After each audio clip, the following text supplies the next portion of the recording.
ఓం నమః శివాయ శ్రీమాత్రే నమః. మిత్రులకి శ్రీవిలాసులకి అలాగే నన్ను ఇంతగా ఆదరిస్తున్న యూట్యూబ్ ప్రేక్షకులందరికీ కూడా పేరు పేరు ధన్యవాదాలు. మిత్రులారా, మీ అందరికీ పరాదేవత ఎలివెల్లా మీతో ఉండి మీ మనోవాంఛ నెరవేర్చాలని మనస్ఫూర్తిగా కోరుకుంటున్నాను. మనకి రేపు రాబోయే మంగళవారం చాలా శక్తివంతమైన మంగళవారం, వైశాఖ మాసంలో.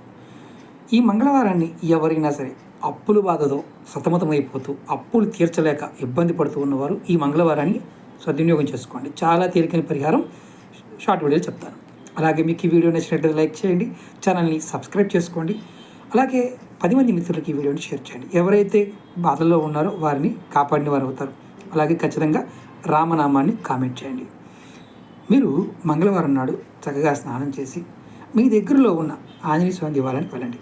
అక్కడ మీరు ఏం చేస్తారంటే ఒక కొబ్బరికాయని, అలాగే ఎర్రటి క్లాత్ని, స్వామివారికి సింధూరాన్ని, ఈ మూడింటిని స్వామివారికి సమర్పించండి. సమర్పించిన తర్వాత మీరు చేయవలసిన పని ఏంటంటే అక్కడ దేవాలయ ప్రాంగణంలో ఆవునితో ఒక దీపం వెలిగించండి. దీపం వెలిగించి మీరు గుర్తుంచుకోండి, కొబ్బరికాయని అక్కడే వదిలేయాలి, క్లాత్ని అక్కడే వదిలేయాలి, కుంకుమని ఇవ్వచ్చు, లేదా మీరు సింధూరాన్ని కూడా స్వామివారికి ఇవ్వవచ్చు. మీరు ఆ దేవాలయ ప్రాంగణంలో మీ మనసులో, స్వామి నాకు దీర్ఘకాలికంగా అప్పులున్నాయి, బ్యాంక్ అప్పులు కావచ్చు, క్రెడిట్ కార్డు కావచ్చు, ఏదైనా అప్పు అనేది ఉంది, అది తొలగిపోవాలని కోరుకోండి.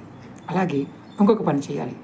ఈ మంగళవారం నాడు మీరు ఖచ్చితంగా మనసులో రామనామాన్ని జపించాలి. మీకు ఏ కోరిక అయితే ఉందో ఆ కోరిక చెప్పుకొని రామనామాన్ని కనుక జపిస్తూ ఉన్నారా ఫలితం ఉంటుంది. ఈ మంగళవారం మొదలుపెట్టి మీరు 5 మంగళవారాలు ఇలా కొబ్బరికాయ, ఎర్రటి క్లాతు, సింధూరాన్ని స్వామివారికి ఇస్తూ ఉండండి. ఈ 5 మంగళవారాల్లో మీరు కనుక నమ్మకంతో చేస్తే మీకు 100% నమ్మకంగా చేస్తే 100% అప్పులు తీర్చగలిగే సామర్థ్యం మీకు భగవంతుడు ఇస్తాడు.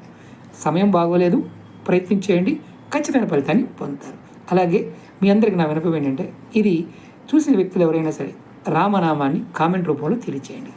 ఓం నమః శివాయ శ్రీమాత్రే నమః.